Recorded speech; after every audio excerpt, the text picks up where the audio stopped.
لوگ باغ کہتے ہیں جب تک ہاتھ نہیں بڑھاؤ گے تو اللہ لقمہ کیسے پہنچا دے گا، اور یوں کہتے ہیں کچھ کرنا بھی تو ضروری ہے۔ اصل میں ایسا بولنے والوں کے پاس ایمان کا کوئی ذرہ بھی نہیں ہے۔ وہ لوگ سمجھتے ہیں کہ اللہ پاک ہماری پرورش کرنے میں ہماری محنت اور دنیا کی شکلوں کا محتاج ہے، اور اللہ پاک نے دنیا کی شکلیں جو بنائی ہے وہ ہماری پرورش کے لیے بنائی ہے۔ یہ باتیں میں پہلے بیانوں میں بھی ثابت کر چکا ہوں کہ دنیا کی شکلیں پرورش کے لیے نہیں بنائی گئی۔ دنیا تو اللہ نے آخرت بنانے کے لیے دی تھی، پرورش تو براہ راست اللہ اپنی قدرت سے کرتا ہے۔ دوسری بات، لوگ یہ سمجھتے ہیں کہ اللہ نے ہمیں کمائی کرنے کا حکم دیا ہے۔ سوچنے کی بات یہ ہے کہ اللہ پاک کی طرف سے جو بھی حکم آتا ہے اس حکم کے لیے کچھ شرطیں ہوتی ہیں کہ وہ حکم کتنے سال کے ویکتی کے لیے ہے اور کب تک کے لیے ہے اور کتنی بار کرنا ہے۔ جیسے مثال کے طور پہ نماز کا حکم کہ نابالغ کے لیے ہے یا صرف بالغ لوگوں کے لیے ہے، مردوں کے لیے ہے یا عورتوں کے لیے بھی ہے، اور کب تک کے لیے ہے، صرف جوانی کے لیے ہے یا بڑھاپے تک کے لیے بھی ہے، اور کس طریقے سے اسے کرنا ہے اور دن میں کتنی مرتبہ ادا کرنا ہے، وہ سارا۔ اسی طرح اگر کہا جائے کہ کمائی کرنے کا حکم اللہ پاک نے دیا ہے تو کون سی کمائی کرنے کا حکم دیا ہے؟ اگر کھیتی باڑی کا حکم دیا ہے تو جو کھیتی نہیں کرنے کا وہ گنہگار ہوگا، اور اگر بزنس کا حکم دیا ہے تو جو بزنس نہیں کرے گا وہ گنہگار ہوگا، اور اگر دکان کا حکم دیا ہے تو جو دکان نہیں کرے گا وہ گنہگار ہوگا۔ تو کون سی کمائی کا حکم دیا ہے؟ سب سے پہلا پوائنٹ یہ ہے۔ دوسرا پوائنٹ یہ ہے کہ کس کے لیے حکم آیا ہے، وہ مردوں کے لیے آیا ہے یا عورتوں کے لیے بھی آیا ہے، اور بالغ کے لیے آیا ہے یا نابالغ کے لیے بھی آیا ہے، اور اگر مردوں کے لیے آیا ہے صرف تو صرف جوانی تک کے لیے آیا ہے، بڑھاپے تک کے لیے بھی آیا ہے؟ کیونکہ اگر حکم آیا ہے تو پھر وہ بڑھاپے تک کے لیے آیا ہوگا، تو پھر جو بوڑھے ہو چکے کمائی نہیں کر رہے وہ گنہگار ہو جائیں گے۔ بہرحال اصل میں اس چیز کی حقیقت آپ کو اس پورے بیان اگر آپ سنو گے تو پوری حقیقت معلوم ہو جائے گی۔ ادھورا بیان سن کے گمراہ نہ ہونا، پوری بات سمجھنا اچھا دھیان کے ساتھ۔ لوگ ایمان نہ سیکھنے کی وجہ سے قرآن کی آیات کا غلط مفہوم امت کے سامنے پیش کرتے ہیں۔ جس طرح یہ آیت ہے سورہ جمعہ کی آیت نمبر 10، جس میں اللہ پاک نے فرما دیا کہ جب نماز ہو چکے تو زمین میں پھیل جاؤ اور اللہ کا فضل تلاش کرو۔ تو لوگ سوچتے ہیں یہاں پر اللہ پاک نے فضل سے مراد روزی کہی ہے کہ روزی تلاش کرو۔ اگر اس کا مطلب ہم یہی لے لیں کہ اللہ پاک نے یہ کہا ہے کہ نماز سے فارغ ہو کے رزق تلاش کرو، روزی تلاش کرو، مال تلاش کرو، مال کماؤ، تو سب سے پہلی بات تو یہ ہے کہ مال کو تو فتنہ بتلایا گیا ہے، تو کیا اللہ پاک فتنہ تلاش کرنے کا حکم دیتے ہیں؟ دوسری بات یہ ہے کہ اگر اس سے مراد روزی تلاش کرنا تھا، رزق تلاش کرنا تھا، تو یہ حکم سب سے پہلے کون پورا کرتے؟ جو نمونہ ہے ہم سب کے لیے حضرت محمد مصطفیٰ صلی اللہ علیہ وسلم۔ تو آپ سے تو ثابت نہیں ہے کہ نماز سے فارغ ہو کے آپ رزق تلاش کرنے کے لیے نکلتے ہو، یا پھر صحابہ کرام نماز سے فارغ ہو کے روزی تلاش کرنے کے لیے گئے ہو۔ پھر تو نعوذ باللہ ان حضرات نے تو اللہ کا یہ والا حکم پورا کرا ہی نہیں کہ نماز سے فارغ ہو کے رزق تلاش کرا نہیں۔ اصل میں بات یہ ہے کہ اس کے اندر میں جو بات چل رہی ہو پوری بات سمجھنا پڑے گی۔ اس سے پہلی آیت میں اللہ پاک نے فرمایا، اور جب جمعے کی اذان ہو جائے تو اپنے سارے کام کاج بند کر کے جمعے کے خطبے سننے اور جمعے کی نماز کی طرف چل پڑو۔ تو دیکھو یہاں پر اللہ پاک اذان ہوتے کے ساتھ ہی سارے کام کاج کاروبار وغیرہ سب بند کرنے کا حکم دے رہے ہیں، اور کس کی طرف متوجہ ہونے کے لیے کہہ رہے ہیں؟ جمعے کے خطبے یعنی جو دعوت ہے اس کی طرف، خطبے کی طرف اور نماز کی طرف متوجہ ہونے کے لیے کہہ رہے ہیں۔ اور اس کے بعد کیا کہہ دیا؟ جب توجہ کروا دی نماز کی جانب، پھر اس کے بعد یہ حکم دے دیا جب تم نماز سے فارغ ہو جاؤ تو تم اللہ کا فضل تلاش کرو اور اللہ کو خوب یاد کرو اور خوب اللہ کا ذکر کرو۔ تو اس کے اندر میں کیا بات بتائی جا رہی ہے؟ یہاں پر اللہ پاک نے رخ پھیرا ہے۔ کیسا رخ پھیرا ہے؟ کس اعتبار سے رخ پھیرا جا رہا ہے کہ پہلے تو جب نماز اذان ہو گئی تو سب کچھ چھڑوا دیا، پھر نماز کی طرف تم آ گئے تو اب کیا کرو؟ تو اللہ کا فضل تلاش کرو۔ تو ابن عباس رضی اللہ عنہ فرماتے ہیں فضل سے مراد ہے علم۔ کیا مراد ہے؟ فضل سے مراد ہے علم، یعنی علم کو تلاش کرو، علم حاصل کرو۔ اور پھر کیا کہا؟ اللہ کو بہت یاد کرو۔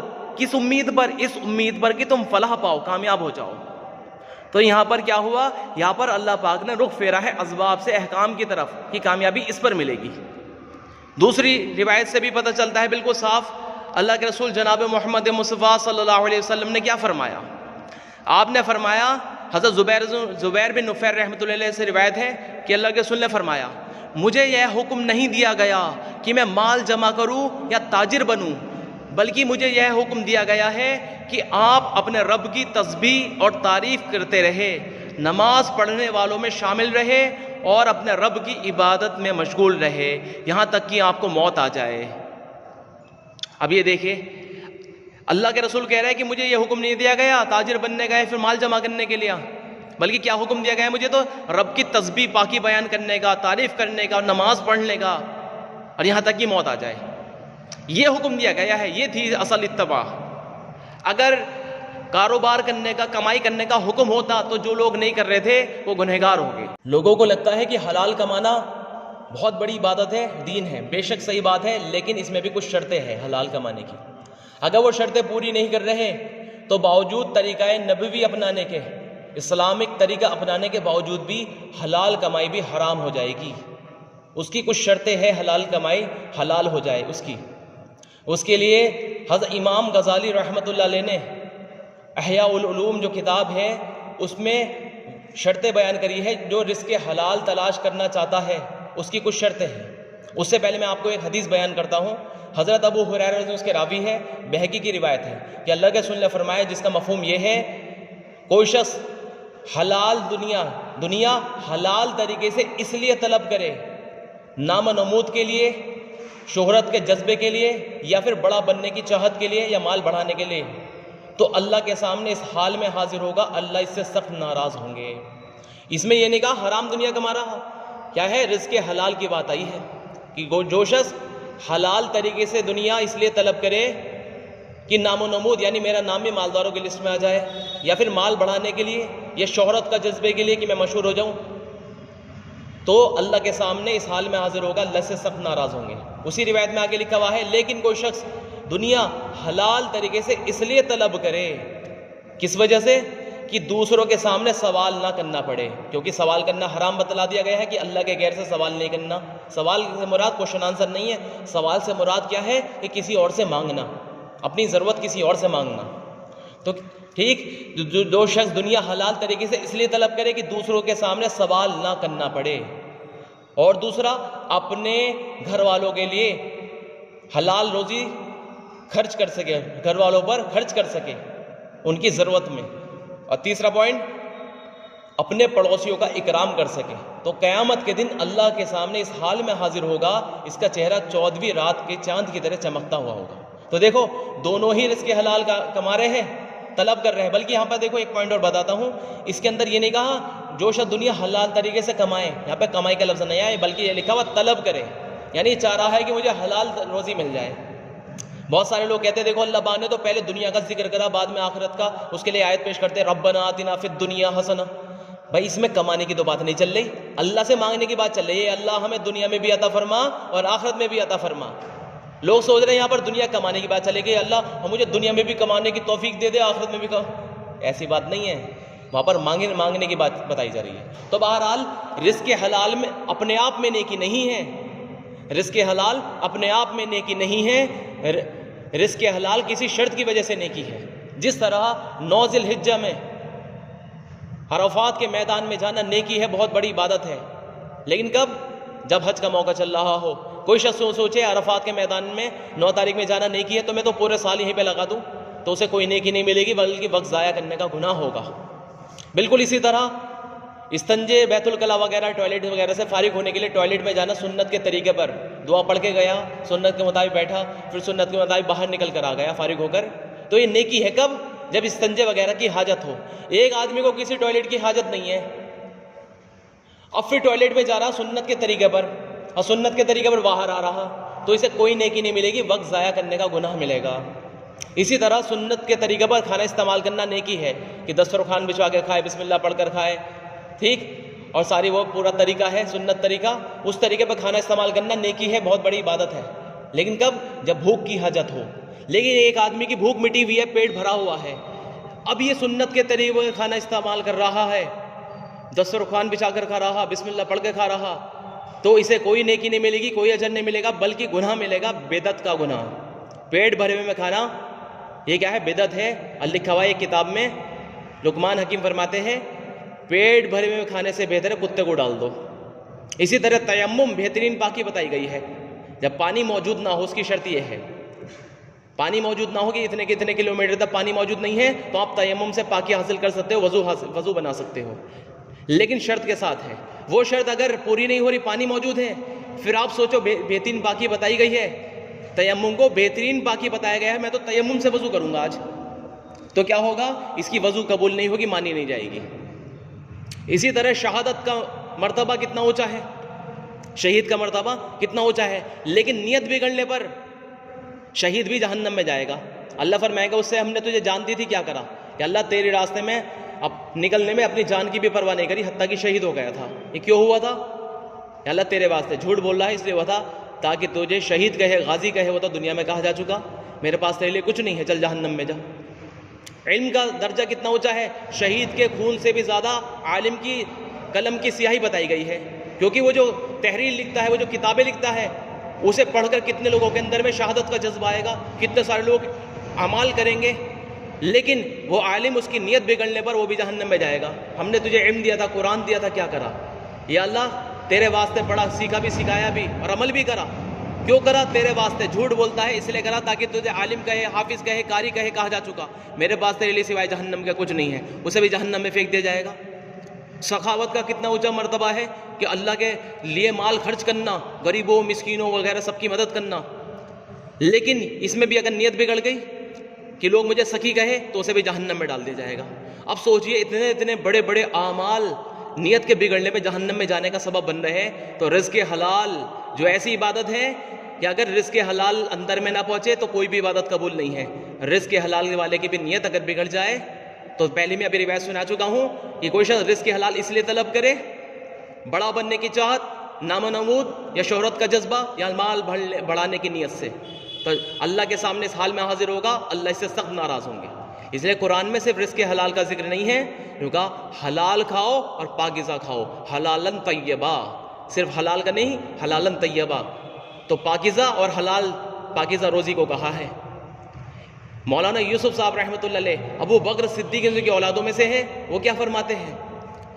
ایمان کا نور حاصل کرے بغیر، یعنی کلمے کی حقیقت اندر میں داخل کرے بغیر مال کمانا ناپاک ہے۔ دیکھو اس لیے صحابہ اکرام کو کاروبار کی اجازت، کمائیوں کی اجازت بعد میں ملی تھی، وہ بھی حکم نہیں تھا۔ جیسے جماعت میں جاتے ہیں لوگ تو امیر صاحب کی اطاعت کرنا واجب ہوتا ہے جب تک وہ کسی حرام کام کا حکم نہ دے، لیکن ایک امیر کی ہوتی ہے اطاعت، اجازت، ایک ہوتی ہے ان کا حکم۔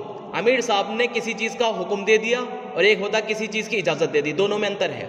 مثال کے طور پہ وہ جب جماعت میں جاتے ہیں وہاں پر جا کے پرمیشن دے دیتے ہیں، بھائی استنجا بیت الخلا وغیرہ کی اگر کسی کو حاجت ہے تو میری طرف سے اجازت ہے، بنا پوچھے جا سکتے ہو۔ اب یہ اجازت کو حکم سمجھ لے اگر کوئی کہ امیر صاحب نے حکم دیا ہے استنجا بیت الخلا کرنے کا، تو جو نہیں کرے گا وہ گنہگار ہوگا۔ اور اگر یہ جا کے بیت الخلا میں بیٹھے رہے 2-3 گھنٹے تک کہ امیر صاحب نے تو کہا تھا، تو امیر صاحب کہیں گے میں نے حکم نہیں دیا تھا، اجازت دی تھی۔ تعلیم کرنے کا حکم دیا ہے کہ تعلیم میں بیٹھو، لیکن وہ سو رہا بھیا امیر صاحب نے کہا ہی تو، کوئی سے حکم توڑی دیا، حالانکہ حکم دیا تھا، اسے اجازت سوچ رہا بیٹھ نہیں رہا۔ ایسے ہی کمائی کی اجازت ملی ہے، حکم نہیں ملا۔ اگر حکم ملتا تو اصحاب صفہ کی جماعت پوری، صفہ والے جو مسجد میں نبی کی حدیثیں سیکھتے تھے، نبی سے علم سیکھ رہے تھے، عبادت میں مشغول رہتے تھے، اس میں ابو ہریرہ رضی اللہ عنہ بھی شامل ہے، وہ کمائی کرنے نہیں جا رہے تو وہ بھی گنہگار ہوتے۔ اللہ کے رسول خود نبوت کے ملنے کے بعد کوئی کمائی کرنے کے لیے نہیں گئے تو آپ بھی گنہگار ہوتے۔ بہت سارے نبی پر الزام لگاتے ہیں، نبیوں نے بھی تو کاروبار کرا، انہوں نے تو بکری چرائی۔ بکری چرانا ان کی کمائیوں کے لیے نہیں تھا، بکری چرانا ان کے اندر صفات پیدا کرنے کے لیے تھا، ان کے اندر بردباری، نرمی، درگزر یہ پیدا ہو بکری چرا چرا کر، یہ تھا۔ موسیٰ علیہ السلام کہنے لگے اللہ میں تو بڑا غصے والا تھا، تو نے مجھے نبوت کیسے دے دی؟ موسیٰ تمہیں یاد ہے ہم نے تم سے شعیب علیہ السلام کی بکری چروائی تھی، 10 سال تک یہ بکری چراتے رہے، ان کے اندر غصہ بہت تھا تو ان کی 10 سال تک تربیت ہوئی ہے بکری چرا کر۔ جب آخری موقع تھا جس کے بعد نبوت دے دی گئی تھی تو یہ بکری کا ریوڑ لے کر آ رہے تھے، ایک بکری نکل کے بھاگی، اسے پکڑا، دوسری بھاگی، اسے پکڑا، ایک بکری نکل کے بھاگی ہے، پیچھے پیچھے بکری آگے آگے، وہ کبھی اس پہاڑی پہ چڑھ رہی، کبھی ادھر چڑھ رہی، کبھی ادھر چڑھ رہی۔ موسیٰ علیہ السلام کو تھکا کے ڈال دیا۔ موسیٰ علیہ السلام نے طے کر لیا آج تو اسے پٹک کے ماروں گا، لیکن کیا ہوا اندر میں چراتے چراتے اتنی برداشت، اتنی درگزر آ چکا تھا، جب وہ بھاگتے بھاگتے تھک گئی تو اسے پٹک کے مارنے کی وجہ اس کے پیر دبانے لگے۔ اے بکری تو ننھی سی جان، تو مر جاتی تو تیرا کیا ہوتا, تجھے میرا خیال نہ تھا تو اپنی فکر تو کر لیتی. تو فرشتوں نے اس وقت میں کہا تھا یا اللہ یہ تو نبی میں ہونے چاہیے. تو اللہ نے دیکھا اس کے اندر وہ صفات پیدا ہو گئی, پھر دی تھی نبوت. تو نبیوں کا بکری چرانا کوئی کمائی کے لیے نہیں تھا, وہ تو کے لیے تھا, تربیت کے لیے تھا. اللہ کے رسول کے اتباع میں صحابہ نے کھانا پینا چھوڑ دیا. اللہ کے رسول نے کیا فرمایا کہ نہیں تم کھا لیا کرو, مجھے میرا رب کھلا دیتا ہے. اللہ کے رسول کو تو براہ راست معاملہ تھا, تو کمائی کرتے. تو بہرحال معاملہ یہ ہم سب لوگوں کو سمجھنا چاہیے, ان لوگوں کا کاروبار میں جانا اجازت تھی, حکم نہیں تھا. اس لیے جو بھی میں بات بتا رہا تھا کہ مولانا یوسف صاحب رحمۃ اللہ نے فرمایا کلمے کی حقیقت حاصل کرے بغیر مال کمانا ناپاک ہے. اس لیے صحابہ اکرام خود فرماتے ہیں, حضرت عبداللہ ابن عمر رضی اللہ عنہ اس کے راوی ہے, ہم صحابہ نے اپنی زندگی کا سب سے بڑا حصہ جو گزارا ہے وہ اس چیز میں گزارا, ہم میں سے ہر صحابی سب سے پہلے ایمان سیکھتا تھا, اس کے بعد قرآن سیکھتے تھے. اور قرآن سیکھنے کی ترتیب یہ تھی, جو بھی سورت محمد صلی اللہ علیہ وسلم پر نازل ہوتی تھی اس کا پہلے ہم حلال حرام سیکھا کرتے تھے, اس کے بعد دوسری آیتیں لیتے تھے. لیکن اب میں تم لوگوں کو دیکھ رہا ہوں, تم لوگ ایمان سیکھنے سے پہلے قرآن سیکھ رہے ہو, اور سورہ فاتحہ بھی تم ایسے پڑھ دیتے ہو جب ردی کھجوریں بکھیر دی گئی ہے. تم اس صورت پہ بھی غور نہیں کرتے اللہ نے اس میں کس چیز کا حکم دیا ہے, کس چیز سے روکا ہے. تو دیکھو اس روایت میں غور کر لو, پہلے کیا سیکھا تھا, ایمان, اس کے بعد کیا سیکھا تھا, قرآن سے مراد تھا احکام کی, کیا کرنا ہے کیا نہیں کرنا. تو 13 سال تک لا الہ الا اللہ کی حقیقت سیکھی, جب ہر چیز کا تاثر, ہر چیز کی محتاجگی سے نکل گئے تھے, ان کے لیے ہر چیز کا ہونا اور نہ ہونا بالکل برابر ہو گیا تھا, تو اللہ کے امر کی بنیاد پر شکلوں میں لگتے, ان شکلوں کو چھوڑ دیا کرتے تھے. وہ اپنی حاجت کی بنیاد پہ شکلوں میں نہیں جاتے تھے. ایک شخص آدمی دنیا کی شکلوں میں لگ رہا ہے اس کے یقین کی وجہ سے, اگر میں نہیں استعمال کروں گا تو اللہ کیسے کرے گا, تو یہ شخص فاسد یقین پر ہے, گندے یقین پر ہے. اور ایک اعلیٰ درجہ کیا ہے, ایک آدمی اللہ کے یقین کے ساتھ کائنات کی شکلوں میں لگ رہا ہے صرف حکم کے اعتبار سے. اگر حکم کی وجہ سے لگا ہے, اللہ کا حکم پورا کرنے کے لیے اس کے اندر, تو حکم پر چھوڑ بھی دے گا. آج اتنے لوگ یوں کہہ رہے ہیں ہم تو اللہ کی وجہ سے کر رہے ہیں, اللہ نے کہا کمانے کو, تو چلو مان لو اللہ, اگر اللہ نے کمانے کو کہا تو اللہ کے حکم پر چھوڑتے کیوں نہیں ہو. اللہ نے تو نبی کے طریقے کی اتباع کا بھی حکم دیا, تو داڑھی کیوں نہیں رکھتے ہو, اسلامک لباس کیوں نہیں پہنتے ہو, سنت طریقے پر نکاح کیوں نہیں کرتے ہو. اگر واقعی تم اللہ کی وجہ سے کاروبار کر رہے ہو, کچھ نہیں, اللہ کا نام لے کے اپنے آپ کو بچانے کی کوشش کر رہے ہیں, ایسے نہیں بچ پائیں گے. تو میں جو ابھی بیچ میں بات چھوڑ دی تھی, امام غزالی رحمۃ اللہ علیہ فرماتے ہیں رزق حلال کمانے والے کے لیے شرطیں وہ ہے جو شکاری پرندے کے اندر میں شکاری صفاتیں پیدا کرتا ہے, وہی شرطیں ہیں رزق حلال کمانے والے کی. وہ کیا کیا ہے, شکاری آدمی جب اپنی شکار کے لیے پرندہ تیار کرتا ہے, یہ پرندہ شکار کر کر کے لیے میرے لیے لے کر آیا کرے گا, تو اس کے اندر میں سب سے پہلی صفت جو پیدا کرتا ہے وہ یہ پیدا کرتا ہے, لکھا ہوا ہے مہینوں اپنے ہاتھ پر بٹھا کر اسے گوشت کھلاتا ہے پرندوں کا. اس کا ذہن یہ بنایا جاتا, دیکھ تو نے کوئی شکار کے لیے پرواز نہیں بھری, کوئی تو شکار نہیں کر کے لایا, تجھے بنا شکار کر بھی بنا تیری محنت کے تجھے رزق مل رہا ہے, تیرا پالنے والا میں ہوں, اس لیے تجھے میری ماننی ہے. تو اس کا ذہن بنایا جا رہا. ایسے ہی جو لوگ کمائیوں میں جانا چاہتا ہے, سب سے پہلا کام وہ یہ کریں گے, سب سے پہلے اپنا ذہن بنائیں گے, ایمان سیکھیں گے, جو صحابہ کو کروایا گیا تھا. 13 سال لگاتار مسلسل بنا کوئی احکام کے, صرف اور صرف ایمان کی محنت. تو وہاں پر ہم بھی یہی کریں, غور و فکر کریں, ماں کے پیٹ کے اندر براہ راست بنا ہماری کمائیوں کے کیسے رزق پہنچایا اس نے. اب لوگ کہیں گے نہیں وہاں پہ تو ناف جڑی ہوئی تھی ماں کی ناف سے, اس لیے جو ماں کھا رہی تھی وہی بچے کے پیٹ میں پہنچ رہا تھا. تو اللہ نے اس کے لیے مرغی کا انڈا پیدا کر کے دکھایا, یہ دیکھو مرغی کے انڈے کی ناف کوئی مرغی سے نہیں جڑی ہوئی, اس کے اندر ہم بچے کو چوزے کو کیسے پال رہے ہیں. چاہتے تو مرغی کے اندر سے بھی ڈائریکٹ بچہ پیدا کر سکتے تھے, لیکن اللہ نے دکھا دیا پرندوں کے انڈے سے کہ دیکھو ہم پالنے والے ہیں. اسی طرح بچے کو براہ راست اللہ پال رہا ہے, گندے خون سے نہیں پالتا, ڈائریکٹ اپنی قدرت سے پالتا ہے. پھر بچے کو ماں کے گود میں رکھ کر پال کے دکھایا اپنی قدرت سے. گرمی میں بچہ پیدا ہوا تو ٹھنڈا دودھ اللہ نکالتا ہے, اور سردی میں پیدا ہوا تو گرم دودھ اللہ نکالتا ہے. بچہ بڑھتا جاتا ہے, دودھ کو اللہ گاڑھا کرتا چلا جاتا ہے. کتنا سارا اللہ باپ, کتنے سال تک اللہ باپ بنا اس کے کمائیوں کے اللہ اسے پال کر دکھا رہا ہے, اس کے مقدر کر اسے تک پہنچا رہا ہے.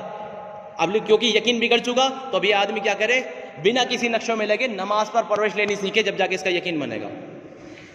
تو انسان اپنا ذہن بنا لے کہ پالنے والا اللہ ہے, بنا میری محنت کے بھی اس نے پالا, اب بھی پالے گا, سب لوگوں کو پال رہا ہے. مکڑی جالا بن کے بیٹھی ہوئی ہوتی ہے اپنے گھر پر, وہیں پر اللہ اس کے لیے مکھی وغیرہ وہیں پہ پہنچا دیتا ہے اس کی غذا. ایسے پالنے والا اللہ ہے, تو ہمیں بھی پالنے والا اللہ ہے. دوسری چیز, شکاری پرندے کے اندر جو صفات پیدا کری جاتی ہے اس کا ذہن بنایا جاتا ہے, اسے حلال اور حرام پرندوں کی تصویریں دکھائی جاتی ہے. دیکھ یہ والا پرندہ حلال ہے, یہ والا حرام ہے. تجھے جب شکار کرنے کے لیے جائے گا کیونکہ رستے میں بہت سارے طوطا بھی پڑے گا, مینا بھی پڑے گی, کبوتر بھی پڑے گا, تو کون سے والے پرندے کا شکار کرنا ہے, کون سا کا نہیں.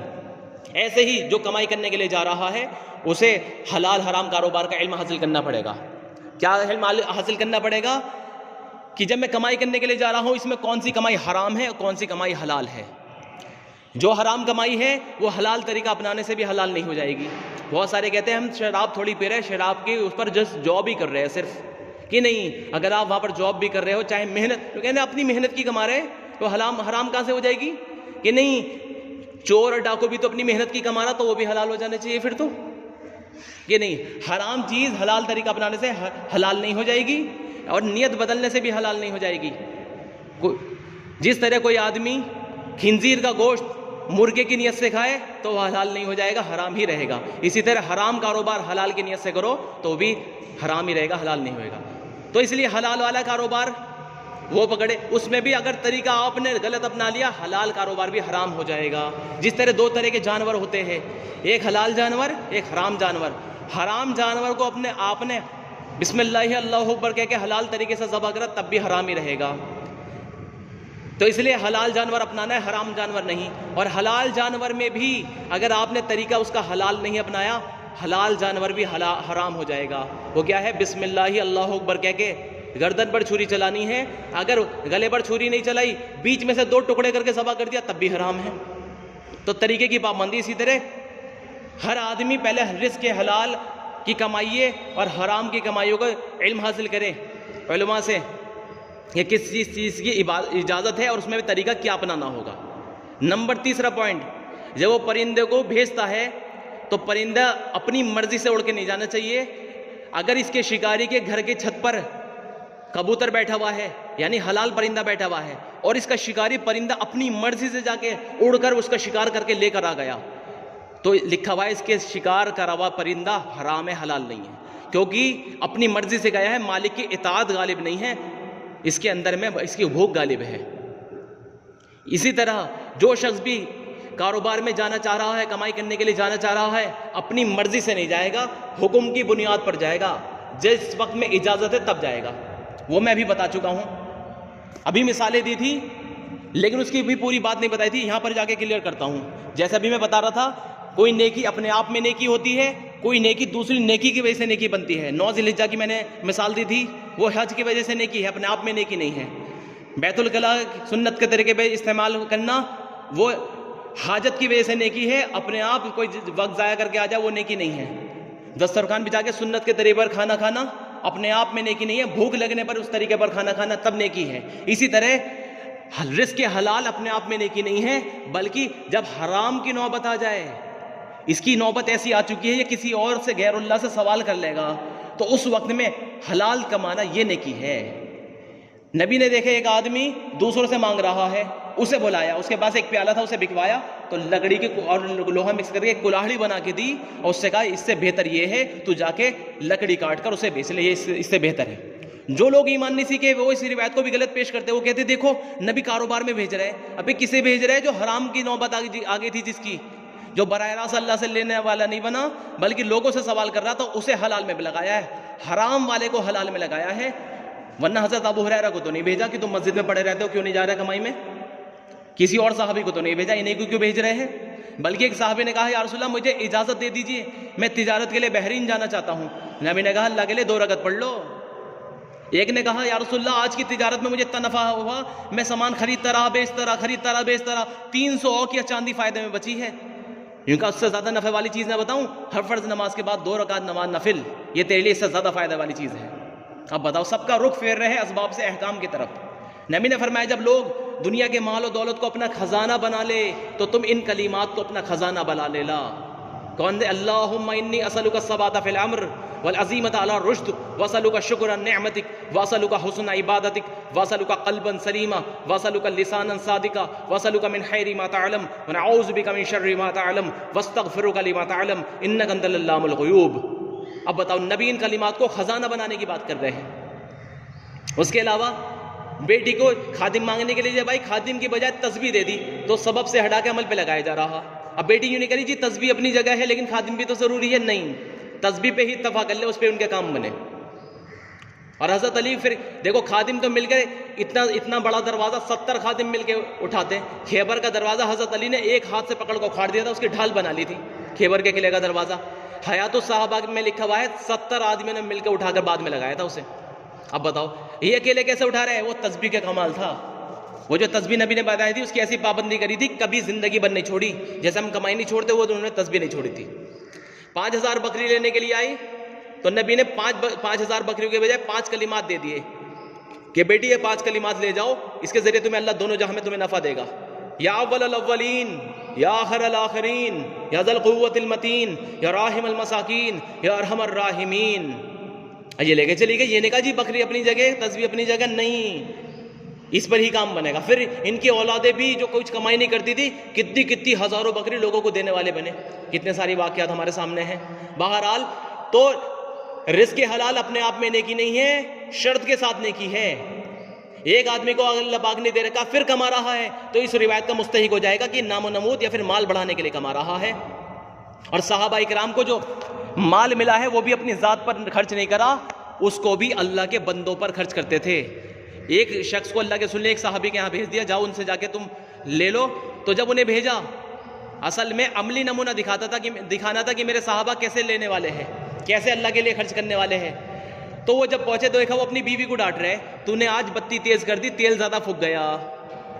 اور وہ حیران باہر کھڑا ہوا سننا تھا کہ یہ تو ہلکا سا تیل پھکنے پر رو رہے, ہلکا سا تیل پھکنے میں بیوی کو ڈانٹ رہے. بڑے کنجوس آدمی ہیں, میں شاید غلط گھر پہ آ گیا.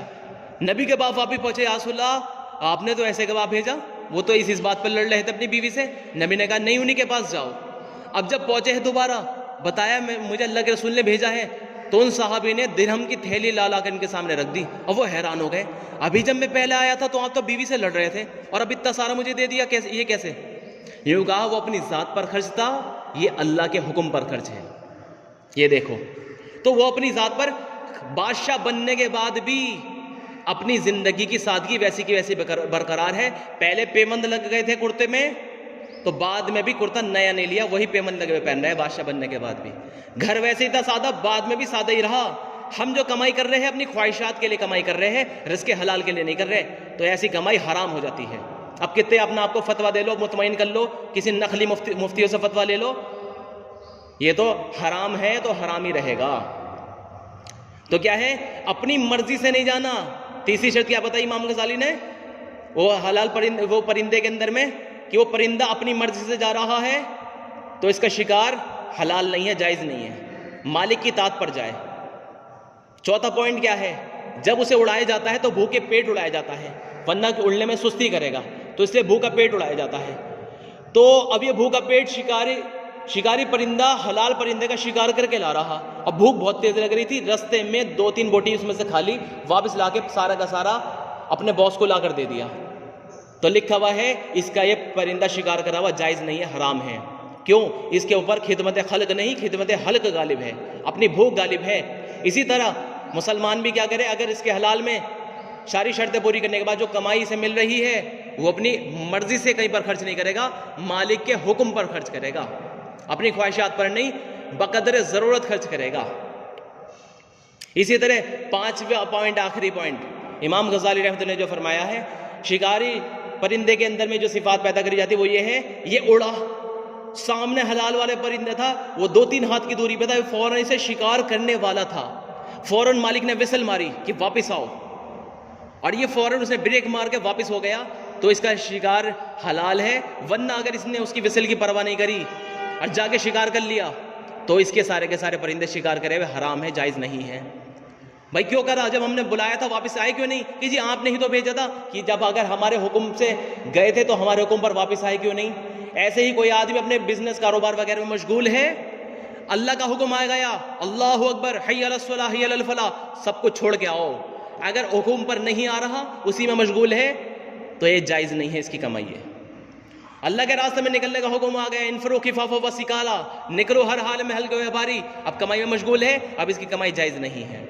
بہرحال یہ شرطیں ہمیں پوری کرنی ہوگی, تو رزق حلال اپنے آپ میں نیکی تب بنے گا جب اس کی شرطیں پوری کر رہے ہو.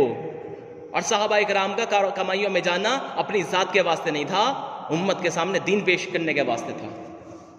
حضرت عمر کے پاس ایک جماعت آئی، کون ہو تم؟ ہم توکل والے ہیں، اللہ سے ڈائریکٹ لینے والے.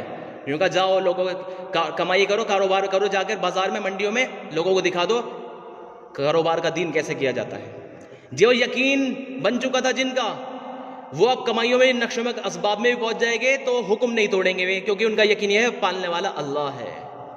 اور جن کا یقین بگڑا ہوا ہے وہ کمائیوں کے نقشے کی وجہ سے حکم توڑیں گے، جیسا آج سارے مسلمانوں کا حال ہے. اپنی کمائیوں کے چکر میں نبی کی سنت ذبح کر رہے ہیں، حکم توڑ رہے ہیں، نمازیں چھوڑ رہے ہیں، کاروبار کے طریقے نہیں پتا، یہ گڑبڑ کر رہے ہیں. یہ یقین کے بگڑے ہوئے لوگ ہیں.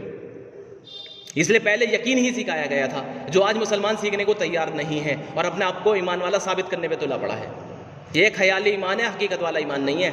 خیال کے اندر سوچ رہا بریانی ہے تو ایک ذرہ برابر لذت نہیں آئے گی، حقیقت والی بریانی کھانے میں لذت آئے گی. خیال میں سوچ رہا میرے پاس بہت بڑا کھیت ہے تو اس سے ایک گلے کا ایک دانہ نہیں ملنے کا، حقیقت والے کھیت سے ملے گا. اسی طرح خیال میں سوچ رہا میں ایمان والا ہوں، خیال سے ایمان والوں کے لیے جو وعدے ہیں وہ پورے نہیں ہوں گے، حقیقت والے مومن کے لیے وعدے پورے ہوں گے. اللہ کی مدد حقیقت والے کے ساتھ آئے گی. غلبہ، سربلندی، سرفرازی، مدد یہ ایمان والوں کے ساتھ اللہ کرے گا جو حقیقت میں ایمان والے ہوں گے. اس لیے صحابہ کی زندگی اٹھا کر دیکھیں، لوگ کہیں گے اچھا حضرت ابو بکر صدیق رضی اللہ عنہ کیوں جا رہے تھے پھر کمائی کرنے خلیفہ بننے کے بعد؟ ارے کب جا رہے دیکھ تو لو، نبوت کے دور میں کیوں نہیں گئے؟ انہوں نے اپنا سب کچھ لگا دیا، آپ بھی لگا دو سب کچھ پہلے اپنا. دوسرا پوائنٹ، ایسی پاورفل بن چکے ہیں. ایک مرتبہ ایک یہودن عورت جا رہی تھی تو اسے اللہ کی طرف متوجہ کرنے کے لیے، اللہ کی قدرت سمجھانے کے لیے یوں کہا بوڑھی اماں مجھے بکری کا دودھ چاہیے. اماں نے کہا بیٹا یہ تو بکری چھوٹی ہے، ان کے تو تھن بھی نہیں ہے، دودھ کہاں سے آئے گا؟ یوں کہا تو بکری تو دے، دودھ تو اللہ دے دے گا. تو ایک بکری کا بچہ انہوں نے حضرت ابو بکر صدیق کو دے دیا. حضرت ابو بکر صدیق نے یہ کہا اماں جی برتن لے کر آؤ جو سب سے بڑا ہو آپ کے گھر پر. برتن منگوا لیا، جو چھوا تھن بڑھ جائے، اور اتنا دودھ نکلا پورا بڑا والا برتن بھر گیا. اس نے ان کا نام ہی رکھ دیا یہ تو مبارک ہے، یعنی یہ تو برکت والے ہیں. تو جب یہ ایسے ڈیرڑ والے بن چکے تو اب خلیفہ بن گئے، اب جا رہے ہیں کمائی کرنے کے لیے. کیوں جا رہے ہو؟ کیونکہ بیوی بچوں کو ہی تو پالنا ہے. تو ایسا لفظ کیوں اپنایا انہوں نے؟ اپنے آپ کو چھپانے کے لیے. جس طرح تمیم داری رضی اللہ عنہ کو حضرت عمر نے کہا تمیم داری مدینہ کے اس فلاں پہاڑ سے آگ نکلی ہے، جوالا مکھی پھٹائے، جا کے اسے آگ کا انتظام کرو. حضرت میں کہاں کر سکتا ہوں، وہ تو آگ اتنی خطرناک. یوں کہا نہیں تم ہی جاؤ. تو امیر المومنین کی اطاعت پر گئے، ہاتھ سے سکوڑتے ہوئے پوری آگ جوالا مکھی کے اندر ڈال کے آ گئے. یوں کہا نکل مت جانا، محمد صلی اللہ علیہ وسلم کا شہر ہے. اس کے بعد سے جوالا مکھی کبھی نہیں پھٹا وہاں کا. پھر کہا لوگوں سنو، میں جو منع کر رہا تھا اس وجہ سے تھوڑی منع کر رہا تھا کہ وہ آگ ہے. کہا وہ تو ایک چنگاری ہے، وہ تو صرف ایک چنگاری ہے، میں تو اس وجہ سے منع کر رہا تھا لوگ مجھے بزرگ نہ سمجھنے لگے، حضرت نہ سمجھ لے. اسی طرح ابو بکر صدیق کیوں جا رہے ہیں کہ لوگ انہیں حضرت نہ سمجھ لیں کہ یہ ڈائریکٹ لیتا ہے. دوسرا پوائنٹ، لوگوں کو بدگمانی سے بچانا ہے. یہ خلیفہ بن گئے، بادشاہ بن گئے، لوگ یوں نہ سوچ لے بیت المال میں سے استعمال کر رہا ہے. اور آنے والے لوگوں کو بھی پیغام دینا ہے کہ دیکھو اپنا کمانے کے لیے جا رہے تھے، پھر بعد میں ان کے لیے وظیفہ مقرر کرا گیا جتنے ایک عام آدمی کی ضرورت کا ہوتا ہے. اس کے بعد بھی ایک دن بیوی کہنے لگی جی میٹھا کھانے کا من کر رہا، کیونکہ میرے پاس پیسے نہیں ہے ایکسٹرا، تو کہاں سے کہوں میٹھا. ایک کام کرتے ہیں، جو روزانہ کی تنخواہ ملتی ہے اس میں تھوڑا تھوڑا سا بچت شروع کرتے ہیں. تو بچانا شروع کرا تو دیکھا اتنا پیسے جب ہو گئے کہ میٹھا بن سکے، کہا او ہو یہ پیسہ زائد ہے، یعنی فالتو پیسے ہیں، اس سے کم میں بھی ہمارا گزارا ہو سکتا ہے، یہ سب پیسے بیت المال میں جمع کر دو. اور جب انتقال ہوا تھا تو جتنا بیت المال سے لے چکے تھے سب کا حساب لگا رکھا تھا، اس سے زیادہ بیت المال میں جمع کر کے گئے ہیں. تو جب ان کے پاس تھا تو جا کیوں رہے تھے؟ تو وہ جو میں نے بتائی ہے بات، اس وجہ سے جا رہے تھے لوگوں کو بدگمانی سے بچانے کے لیے. ورنہ ابھی میں نے جو روایت بتائی تھی ابو درداء رضی اللہ عنہ کی، تو پھر ابو درداء رضی اللہ عنہ زیادہ افضل ہو گئے. وہ تو کمائی کا انکار ہی کر رہے ہیں کہ مجھے تب بھی پسند نہیں کہ میں دکان کروں. بہرحال ہم سب لوگوں کو جو کاروبار کے شعبے ملے ہیں نا، آخری باتیں عرض کر رہا ہوں، انہیں دھیان سے سمجھنا. یہ جو کاروبار کمائی وغیرہ کے شعبے بتائے گئے ہیں نا اسلام میں، یہ اپنے فائدے کے لیے نہیں ہیں، یہ امت کے فائدے کے لیے بتائے گئے ہیں کہ تم سب سے بہترین امت ہو جو لوگوں کے فائدے کے لیے بھیجے گئے ہو. جس طرح سرکاری شعبے ہوتے ہیں نا، پولیس کا محکمہ جنتا کی سیوا کے لیے سرکار نے مقرر کرا ہے، اسی طرح سرکاری اسپتال جنتا کے علاج کے لیے سرکار نے مقرر کرا ہے. پولیس والے مظلوموں کی مدد کریں گے بنا کسی پیسہ لیے، سرکاری اسپتال والے لوگوں کی جنتا کی سیوا کریں گے، علاج کریں گے بنا کوئی پیسہ لیے. سرکاری اسکول والے شکشا پردان کریں گے جنتا کے بچوں کو، لوگوں کے بچوں کو بنا کوئی پیسہ لیے. سرکاری غلے والے غلہ پردان کریں گے، غلہ دیں گے لوگوں کو، جنتا کو بنا کوئی پیسہ لیے. یہ پیسہ 1 روپیہ کسی سے نہیں لے لیں گے بجز اس کے سوائے اس پیسے کے جو سرکار نے مقرر کر دیا ہے کوئی پرچے وغیرہ کا. اب وہ پیسہ بھی اپنے لیے استعمال نہیں کریں گے, وہ سارا پیسہ سرکاری خزانے میں جمع کریں گے. اب یہ کہنے لگے ہم ان سب کی خدمت کر رہے ہیں تو ہمیں بھی تو کچھ چاہیے کہ نہیں. سرکار کہے گی تمہیں تنخواہ ہم دیں گے, اوپر سے سرکاری تنخواہ تمہیں ملے گی, سرکاری سیلری. تم گورنمنٹ کے سرونٹ ہو, تم نوکر ہو ان کے, تو ہمیں گورنمنٹ تمہیں جو پیسے دے گی اوپر سے. کئی مرتبہ ایسے بھی ہوگا 4-5 مہینے کی سیلری رک جائے گی, ٹیچروں کی ایک ساتھ بھیجی جائے گی ساری. اس لیے ادھر ادھر نہ بھاگنا, رشوت نہ لینے لگنا, ڈائریکٹ ایک ساتھ آ جائے گی بہت ساری. پولیس والے نیچے سے بھی لینے لگے, اب بھائی 50,000 کی گڈی ہے کو پکڑاؤ, ہم تمہارے کیس سولو کروا دیں گے. تو کیا ہوگا, اوپر والوں کو پتہ چل جائے, CCTV کیمرے میں فوٹیج قید ہو گئی, دروگا جی رشوت لیتے ہوئے پکڑے گئے. وہ کہے گا رشوت کا ہے, میں تو اس کی مدد کر رہا ہوں تو یہ تو میرا حق ہے. کہ نہیں, تمہیں تو سرکار تنخواہ دے گی, تم نے نیچے سے کیوں لیا, یو آر سسپینڈڈ, تمہیں سسپینڈ کرا جاتا ہے, نوکری ختم. اوپر سے بھی ملنا بند, نیچے سے بھی ملنا بند. اسی طرح مسلمانوں کا مزدوری سے لے کے بادشاہ تک کے سارے شعبے لوگوں کو فائدہ پہنچانے کے لیے تھے. یہ اعمال کرنے کے شعبے تھے. مزدوروں کو سکھایا گیا تمہیں جن کے یہاں تم مزدوری کرے انہیں کیسے فائدہ پہنچانا ہے. انہیں بتایا گیا مزدوروں کو پسینہ خشک ہونے سے پہلے پہلے اس کی مزدوری دے دو. دکانداروں کو بتایا گیا گراہکوں کو کیسے فائدہ پہنچانا ہے, جھکتا تولنا ہے, اگر سامان وہ واپس کرنے کے لیے جائے واپس کر دینا ہے, چو چرا نہیں کرنی, تو اللہ اس پہ تمہاری مغفرت کر دے گا. کسانوں کو بتایا گیا کہ جنتا کی سیوا کے لیے کیسے تمہیں کھیتی کرنی ہے, تمہارے ایک ایک دانے پہ تمہیں صدقے کا کیسے اجر ملے گا. بادشاہ کو بتایا گیا رعایا کی کیسے سیوا کرنی ہے. رعایا کو بتایا گیا کہ بادشاہوں کا کیسا تعاون, اس کی مدد کرنی ہے جائز کاموں میں. یعنی سب کو سب کا خادم بنا دیا گیا. جب کمائی کے نقشے حکم کی بنیاد پر تھے تو سارے کے سارے لوگ اس میں خادم بنتے تھے. جب کا بادشاہ بھی خادم ہیں, امیر المومنین بن چکے ہیں اور جا کے لوگوں کی خدمت کرتے پھر رہے ہیں. حضرت ابوبکر صدیق خلیفہ بننے کے بعد ایک بوڑھی اماں نابینا تھی, اس کے گھر پہ کوئی نہیں تھا, اکیلی رہتی تھی, اس کی جا کے خدمت کر کے آیا کرتے تھے. حضرت عمر بن خطاب خلیفہ بننے کے بعد بھی رات میں سونے کی بجائے کہ پہرے دار ان کے سیکیورٹی میں رہے, بلکہ خود پہرے داری کرتے پھر رہے پوری رعایا کی. دیکھا ایک بار ایک عورت کا بچہ پیدا ہونے کا مسئلہ آیا تو اپنی بیوی کو بھی لے گئے ساتھ میں, اور اسے بھیج دیا اس عورت کے پاس, اور خود اس کی اپنا جو ہے سامان تیار کرنے میں رکھ گئے اس کے شوہر کے ساتھ. کیسے خدمت کرا کرتے تھے. ایک بار انہیں گھی لگی ہوئی روٹی پیش کری گئی, یوں کہا کہ سارے مسلمانوں کو مل گئی, کہ جی نہیں ملی. یوں کہا ایسا کیسے ہو سکتا ہے کہ خادم تو گھی لگی بھی کھائے اور سارے کے سارے مالک لوگ وہ روکی سوکھی کھائے, ایسا نہیں ہو سکتا. اس لیے عمر یہ روٹی کبھی نہیں کھائے گا. تو یہ دیکھو یہ سب کے سب خادم تھے. جب کا بادشاہ بھی خادم تھا, آج کا فقیر بھی ظالم ہے. فقیر بھی بھکاری بن کے یوں کہتا جی میں محتاج ہوں, اور دوسروں کا حق مار کے خود اپنے پاس پیسے لے جاتا. تاجر بنا ہوا ہے وہ بھی. آج کا ڈاکٹر بھی ظالم ہے, مریضوں کی مدد کرنے کے بجائے اس کا خون چوستا ہے. پریگننٹ عورت پہنچی تو اس کے انجیکشن لگا دیتا ہے تاکہ درد نہ ہو, کیونکہ درد ہوگا تو نارمل ڈیلیوری ہوگی. یہ درد ختم کرنے کی انجیکشن لگا دیتے ہیں تاکہ آپریشن کر کے ہم پیسے کمائیں. یہ گڑبڑ چل رہی ہے سب جگہ. دکاندار ملاوٹ کر کے بیچ رہے ہیں. یہ مرچی مسالے والے اس کے اندر میں کیا کیا چیزیں ملا رہے ہیں. کپڑے والے جو ہے کپڑوں کے اندر میں گڑبڑ کر رہے ہیں کہ امین باجی اتنے کا آیا, اللہ کی قسم جھوٹی قسمیں کھا کے سودا فروخت کر رہے ہیں. پوری دنیا کے اندر میں ستیہ ناش ہو گیا, چوریاں بڑھ گئے, ڈاکے بڑھ گئے, جب سے یہ آیا ہے کہ ضرورت ان سے پوری ہوگی. جب ذہن یہ بنے گا کہ نہیں ضرورت اللہ پوری کرے گا, ہم تو اللہ کے بندے ہیں, اس کے غلام ہیں. غلام کی کامیابی آقا کی فرما برداری میں ہے. آقا نے کسی کام کا حکم دیا, اس کام کو کرنے میں ہی غلام کو کامیابی ملے گی. اس چیز کو اپنانے میں کامیابی نہیں ہے, حکم پورا کرنے میں کامیابی ہے. صحابہ چین پہنچے, چین میں جانے کے بعد چائنا والوں پر سب کچھ لٹایا ہے. چائنا والے ہل گئے, بھائی تم کیسے بل رہے, تم سارا کا سارا ہمیں پہنچا رہے ہیں فائدہ. یوں کہا ہم تو اللہ سے بلتے ہیں, یوں ہمیں بھی سکھاؤ. اسلام میں داخل ہو گئے ہیں. سب سے زیادہ ملک میں جو اسلام پہنچا ہے وہ تاجر صحابہ نے پہنچایا. وہ تجارت ان کی کیسے تھی, وہ اللہ والی تجارت تھی. اس لیے حضرت عبد الرحمن کو کیا ٹائٹل دیا, عبد الرحمن تاجر الرحمن. عبد الرحمن تو رحمان کا تاجر ہے. ان کی تجارت اللہ سے تھی. اللہ ہم تیری بات مان کے ان کے اوپر خرچ کر رہے ہیں تو تو ہمیں عطا فرما. پھر اللہ کی طرف سے انہیں براہ راست ملتا تھا. لوگ صحابہ کا نام لے کے ان کو اوپر الزام لگا رہے ہیں. فضائل صدقات میں بھی لکھا ہوا, ایک بزرگ فرماتے ہیں اگر تو یوں کہتا ہے نبی نے بھی تو تجارت کری, صحابہ نے بھی تو مال کمایا، تو نے ان عظیم ہستیم کی شان میں گستاخی کر دی، تو نے ان کے اوپر بہتان باندھ دیا، تو نے ان کی غیبت کری ہے۔ کاش تیری ساری زندگی کا روزہ ان کے افطار کرنے کے برابر ہو جاتا، کاش تیری ساری زندگی کا عمدہ سے عمدہ مال بھی ان کے مشتبہ مال کے برابر ہو جاتا، کاش تیری ساری زندگی کے راتوں کو جاگ کر عبادت کرنا ان کے رات کے سونے کے برابر ہو جاتا۔ ان کا سونا بھی اللہ کے لیے تھا، ان کا جاگنا بھی اللہ کے لیے تھا، ان کا افطار بھی اللہ کے لیے تھا، ان کا ہر چیز اللہ کے لیے تھی۔ تو اس لیے ہم سب لوگوں کو یہ ساری چیزیں سمجھنی ہوگی۔ صحابی کے پاس ایک شخص گراہک آیا سامان لینے کے لیے، کہا بھائی یہ سامان تو میں دے دوں گا، لیکن میرے ایک کام کر دے، آج کے دن تجھ سے زیادہ احسان کرنے والا میرے اوپر کوئی نہیں ہوگا، وہ جو سامنے یہودی بھائی کی دکان ہے نا، اس سے جا کے تو سامان لے لے۔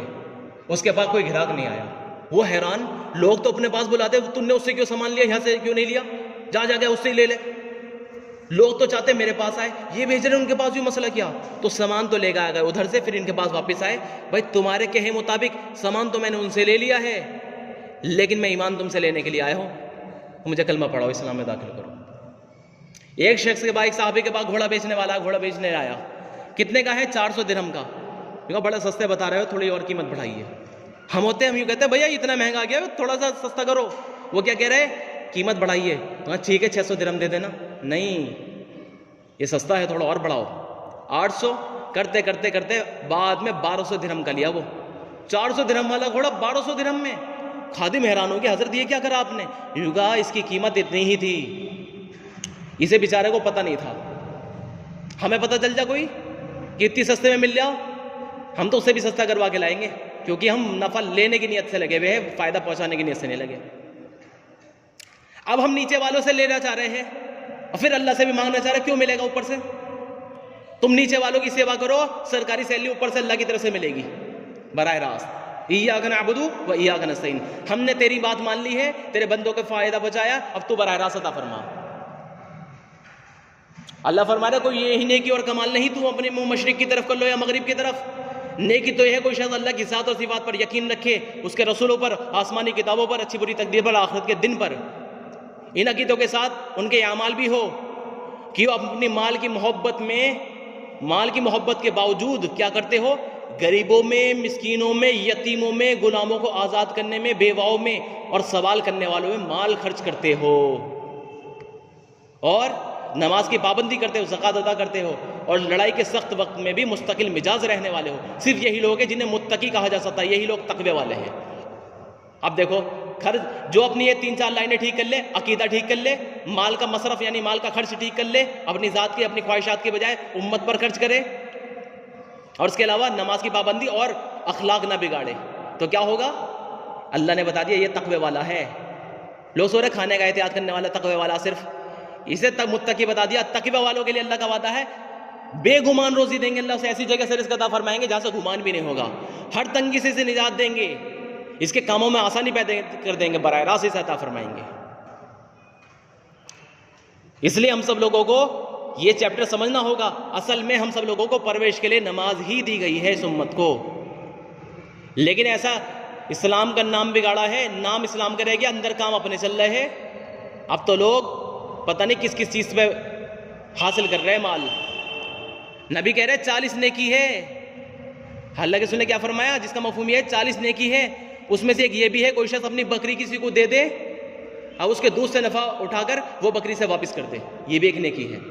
یہاں کیا ہوتا؟ دودھ کے بھی پیسے، پہلے پانی کے بھی پیسے نہیں تھے، دودھ کے بھی پیسے نہیں تھے، اب دودھ میں پانی ملا کے پھر پیسے لے رہے ہیں۔ سوچئے ذرا، طب کھلتا تھا پہلے، طب کیونکہ پہلے حکیم علاج کرنے کے پیسے نہیں لیتے تھے، فائدہ پہنچانے کی نیت تھی، تو بنا مشین کے نفس پکڑ کر مرض بتا دیتے تھے، اس کا یہ مرض ہے، اسے بیماری ہوئی ہے، علاج بھی بتا دیا کرتے تھے، یہ علاج کرا لو ٹھیک ہو جائے گا، اور ایک دم ٹھیک ہو جایا کرتا تھا۔ آج کے اوپر کیوں نہیں کھل رہا؟ آج والوں کے اوپر کیونکہ نفع کھینچ رہے، نفع پہنچانے کی نیت نہیں ہے۔ شہد کی مکھی کی نیت ہوتی ہے نفع پہنچانے کی، تو اللہ اس کے اوپر الہام کرتے ہیں تجھے کون کون سے پھول سے اور پھل سے روز رس چوسنا ہے، تو پھر اللہ اس کے چوسے ہوئے رس کو اللہ اپنی قدرت سے شہد میں تبدیل کرتا ہے۔ لیکن جس مکھی کی نیت بگڑ جاتی ہے تو غلط پھول سے رس چوس کے لاتی ہے، تو اسے پھر مار دیا جاتا ہے۔ آپ نے دیکھا ہوگا شہد کے چھتے کے چاروں طرف مکھی مری پڑی ہوتی ہے، وہ والی مکھی ہے جن کی نیت بگڑ جاتی ہے، انہیں مار دیا جاتا ہے، تو امت کو بگاڑ پہنچائے گی۔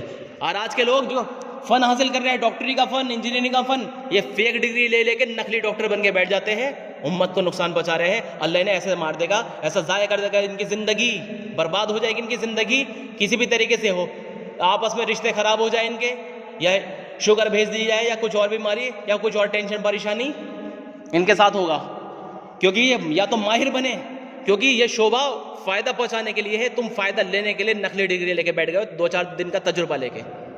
اس لیے اگر آپ سب لوگوں کو کسی شعبے میں جانا ہے تو پراپرلی اس کی سارے شعبہ کا صحیح علم حاصل کرے، علماء سے ملے، وہ بتائیں گے کیا طریقہ ہے اس کا، اللہ کے رسول نے ہر چیز کا فائدہ کا طریقہ بتا دیا ہے۔ تو ہمیں سب لوگوں کو یہ یقین سیکھنا ہوگا۔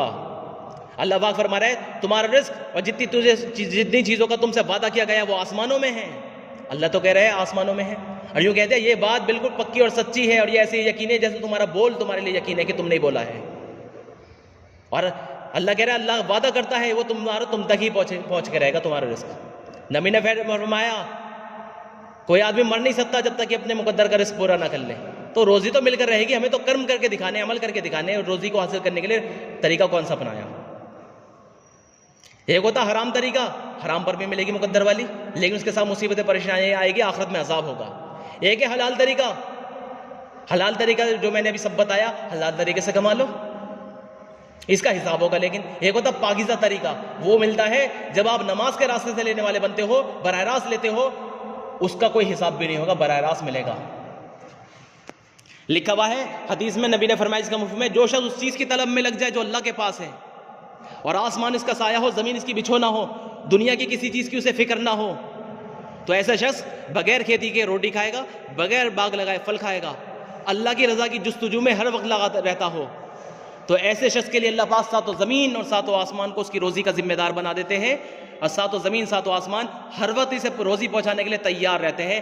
ایسا شخص بغیر حساب کے اپنی روزی پوری کر لیتا ہے۔ تو دیکھو بنا حساب کے کوئی حساب نہیں ہوگا اس روزی کا۔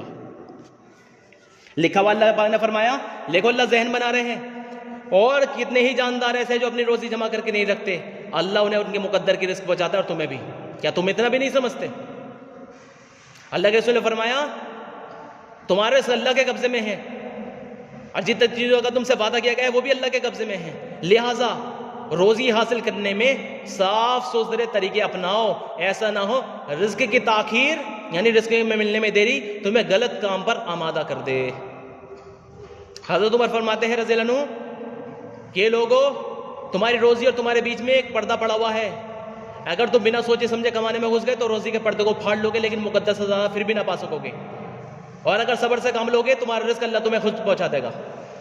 فرمایا اے لوگوں تم آخرت کے لیے عمل کرو، اللہ تمہارے دنیا کا کام اپنی قدرت سے خود بنائے گا۔ اللہ پاک فرماتے اے فرشتوں جاؤ زمین پر، جسے دیکھو اس نے اسلام کو ہی اپنا اوڑھنا بچھونا بنا لیا ہے، اسے زمین آسمان سے رزق پہنچاؤ۔ پھر آگے لکھا اور لوگوں کو بھی پہنچاؤ، لیکن اور لوگ اپنے مقدس سے زیادہ نہ پا سکیں گے۔ پتہ کیا چلا جو پاکیزہ والا راستہ بنائے گا اسے براہ راست ڈائریکٹ اپنی قدرت سے اللہ دیں گے، بنا حساب کے دیں گے۔ تو اس پر آنا ہے، صبح سے لے کے دوپہر تک جو آپ نے کاروبار گھر وغیرہ میں جو اعمال کرے ہیں وہ اعمال کر کے آگے ظہر کی نماز میں آ کے اللہ سے پیش کر کے اتروا لو روزی۔ ظہر سے لے کے عصر تک جو اعمال کرے ہیں آپ نے اپنے شعبوں میں رہ کر عصر میں آ کے اللہ سے لے لو اس کا، عصر سے لے کے مغرب والوں کا مغرب میں آ کے لے لو، مغرب سے لے کے عشاء تک جو عمل کرے ہیں مغرب عشاء میں آ کے پیش کر کے اس کا لے لو، عشاء سے لے کے فجر تک والے فجر میں آ کے لے لو اللہ سے۔ کمہان نے برتن تیار کرے، اس کی قیمت جا کے بازار میں برتن کو بیچ کے لے لے، فیکٹری میں مال تیار ہوا، فیکٹری میں رکھے رکھے نہیں ملے گا، جا کے اس کی قیمت بیچ کے بازار میں، چیزوں کا مرکز بازار ہے وہاں سے اس کی قیمت تجھے مل جائے گی۔ اسی طرح اعمالوں کا مرکز مسجد ہے، اگر عمل کر رہا ہم نماز نہیں پڑھتا کوئی عمل قبول نہیں ہے، عمل کر کے مسجد میں آ کے اس کا بدلہ براہ راست اللہ سے لے لے، اور آخرت کی نیت ہو، اگر نیت آخرت کی ہے دونوں جہاں میں ملے گا، اور صرف دنیا کی نیت ہے تو دنیا میں دے کے نمٹا دیں گے، آخرت میں پھر کچھ نہ ملے گا۔ تو بہرحال لا الہ الا اللہ، کوئی حاجت روا نہیں ہے سوائے اللہ کے، کوئی مشکل کشا نہیں ہے سوائے اللہ کے، کوئی غریب نواز نہیں ہے سوائے اللہ کے، کوئی ہمارا رب نہیں ہے سوائے اللہ کے۔ محمد رسول اللہ نبی والے عمل پر ہماری زندگی وہ بنا دے گا۔ تو اس لیے ہمیں کیا کرنا ہے، ایاک نعبد و ایاک نستعین، صرف اسی سے مانگنا ہے، اسی کی ماننی ہے، اسی سے مانگنا ہے۔ اللہ کے رسول فرما رہے جس کا مفہوم ہے زبیر، جب اللہ نے عرش پر جلوہ افروز کرا سارے انسانوں سے مخاطب ہو گیا، فرمایا اے انسانوں میں تمہاری حاجتوں کا پوری کرنے والا ہوں، تم میرے بندے ہو، لہٰذا تم اپنے آپ کو ایسی چیز میں مشقت میں مت پھنساؤ جس کی ذمہ داری میں نے لے لی ہے، تمہارے رزق کی ذمہ داری میں نے لی ہے، رزق کے خزانے 7 آسمان کے اوپر میرے عرش سے ملا ہوا خزانہ ہے. اس رزق میں سے میں تمہارے گمان کے بقدر رزق اتاروں گا, تمہارے خرچوں کے بقدر رزق اتاروں گا, تمہارے صدقے تمہارے اعمال کے بقدر اس میں سے رزق اتاروں گا. دیکھو اللہ پاک سے رزق کی ذمہ داری بتا رہا کہ میں نے لے لی ہے, اور یہ کہہ رہا اپنا آپ کو مشقت میں مت پھنساؤ کمائیوں کے چکر میں. اور قرآن کی آیت میں اللہ نے کیا فرمایا, اے نبی جی آپ ہرگز آنکھ اٹھا کر نہ دیکھیے ان چیزوں کی طرف جو ہم نے لوگوں کو دے رکھی ہے, یہ کاروبار کے نقشے ان کی آزمائش کے لیے. یہ تو دنیا کی چند دنوں کی رونق اور یہاں کی فنا ہو جانے والے سامان ہیں, اور جو اللہ کے پاس ہے وہ بدرجہ بہتر ہے اور ہمیشہ رہنے والا ہے. اس لیے آپ تو کیا کریے, آپ تو اپنے سے تعلق رکھنے والوں کو نماز کا حکم کریے, اور خود بھی اس پہ جمے رہیے. ہم آپ سے روزی کموانا چاہتے ہی نہیں ہیں, روزی تو آپ کو ہم دیں گے, بہترین انجام جو پرہیزگاری پر ملے گا وہ. تو بتاؤ اللہ پاک کاروبار کے مقابلے میں نماز کا حکم دے رہے اپنے نبی کو اور آپ سے تعلق رکھنے والوں کو. اس لیے صحابہ نماز پڑھ لیتے تھے. اللہ کے رسول نے فرمایا جوتے کی پٹی بھی ٹوٹ جائے اللہ سے مانگو, ہنڈیا میں نمک ختم ہو جائے اللہ سے مانگو. تو ہمیں اللہ ہی سے لینا ہے. غلام کو آقا نے یہ کہا کہ جا کے تجارت کر, لیکن تجارت کا مال یہ خود استعمال کرنے لگے اپنی مرضی سے, تو پٹائی ہوگی. غلام تو جا کے کمائی کر کے بھی مالک کے پاس مال لے کر آئے, مالک کے حکم ہے تو استعمال کر لے, حکم نہیں ہے تو نہ استعمال کرے. وہ کہتے ہیں سب مال برباد کر دو, پانی میں ڈال دو, سارا ڈال دو, اسی میں اس کی بھلائی ہے. ایسے طرح اللہ کے امر پر استعمال کرو. اس لیے سوال ہوگا مال کہاں سے کمایا, خرچ کہاں پر کرا, یہ حساب ہوگا قیامت کے دن. حضرت انس رضی اللہ عنہ فرماتے ہیں نبی کے گھر والوں کو جب بھی خرچ میں کچھ تنگی پیش آتی تو آپ اپنے گھر والوں کو نماز کا حکم فرماتے تھے, اور یہی آیت تلاوت فرماتے تھے. کون سی آیت؟ آپ اپنے متعلقین کو نماز کا حکم کریے, خود بھی اس پہ پابند رہیے. ہم آپ سے روزی کموانے چاہتے نہیں ہیں, روزی آپ کو ہم دیں گے, بہترین انجام پرہیزگاری پر ملے گا.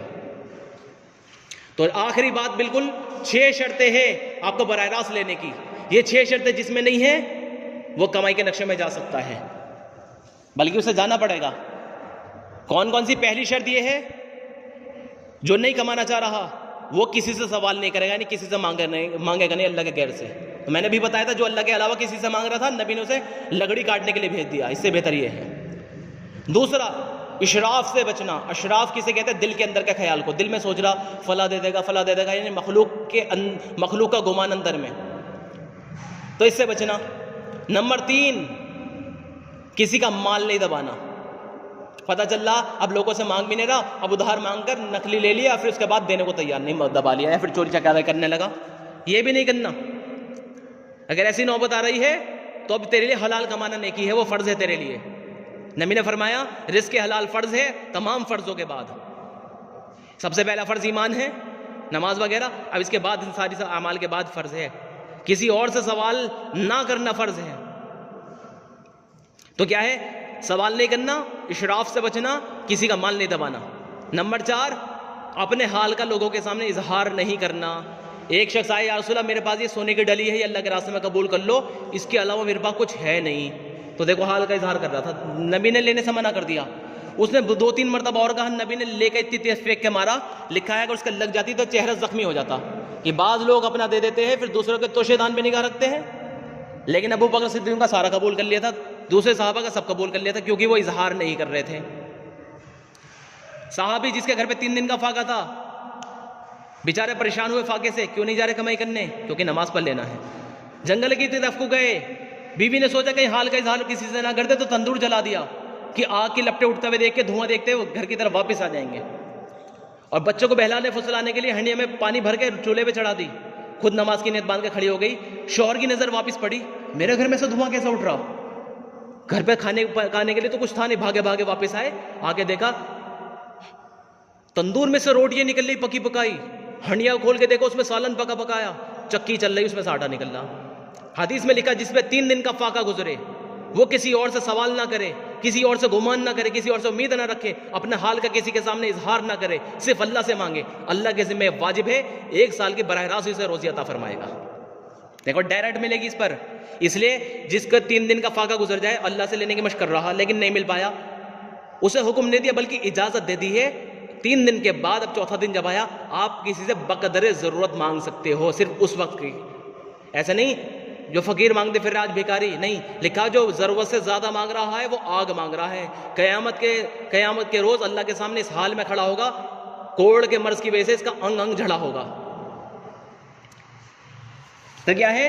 حال کا اظہار نہیں کرنا. 5ویں شرط، حالات اگر آ جائے تو جزا فضا نہیں کرنا، روتا پھر رہا کہ جی میری مدد کرو جی یوں ہو گیا وہ ہو گیا، نہیں، جزا فضا نہیں کرنا. 6ٹھی شرط، اللہ سے راضی رہنا ہے حالات میں. یہ 6 شرطیں جس کے اندر پوری ہے یہ اعلیٰ درجے پر ہے.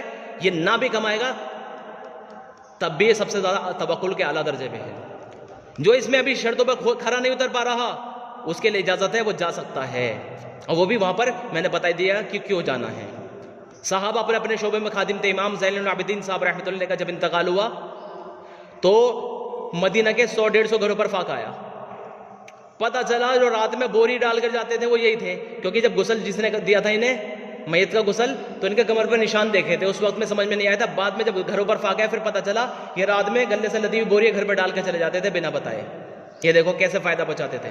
عثمان غنی سنوں کہ وقت پہ تنگی جب آئی، تاجروں کے پاس سامان نہیں بچا بیچنے کے لیے، دکانداروں کے پاس، اور کسی کے پاس کھانے پینے کے لیے کچھ نہیں. ایک قافلہ آیا کہیں دوسرے شہر سے ان کے پاس، انہوں نے سارا خرید کے رکھ لیا. غریب لوگ آ گئے، بھائی پوچھا کیوں آئے ہو؟ حضرت آپ کو تو پتہ ہی ہے کیسی حالت ہے، آپ ہم پر کچھ خرچ کر دیں گے شاید. دکاندار سے پوچھا تم کیا کرنا آئے ہو؟ حضرت تمہیں تو پتہ ہی ہے کچھ بیچنے کے لیے نہیں، آپ شاید ہمیں دیتے کہ کچھ.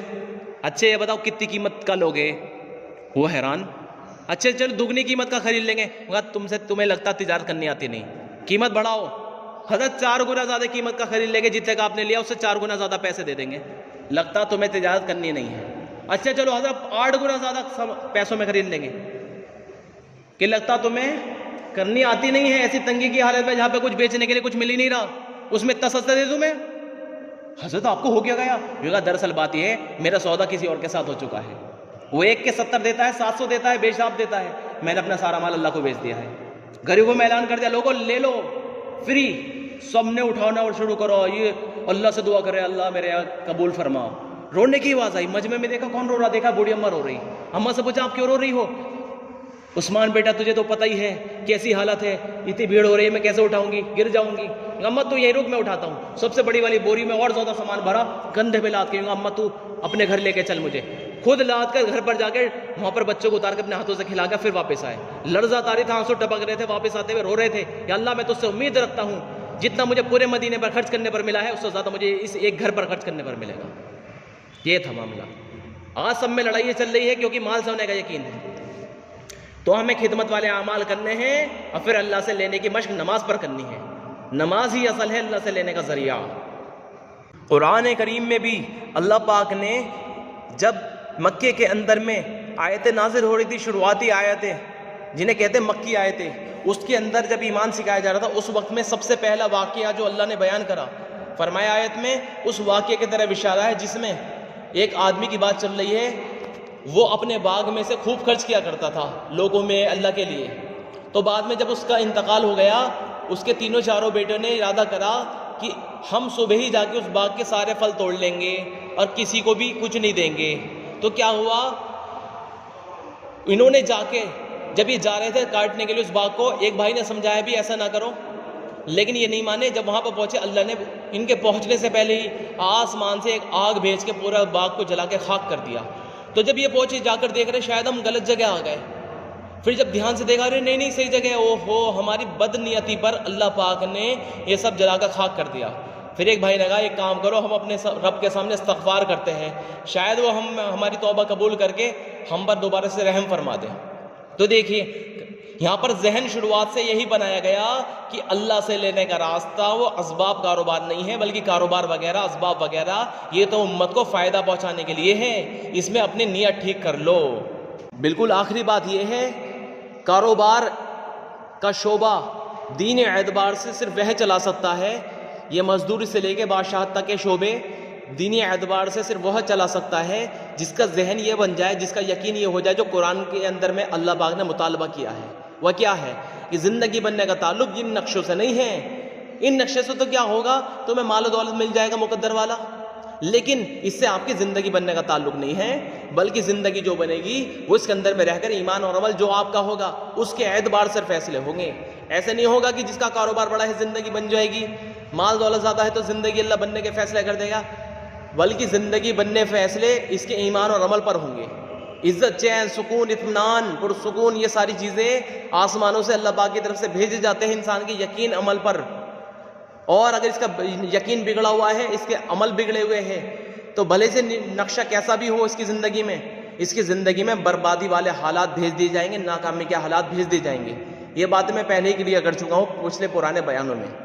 اس لیے ہم سب لوگ اپنا یقین ٹھیک کریں اور اللہ سے لینے کے لیے اپنے عمل کو درست کریں. اعمال ہی ذریعہ ہے اللہ سے لینے کا. کائنات کی شکلیں ذریعہ بھی نہیں ہیں اور کائنات کی شکلیں کرتی بھی نہیں ہیں.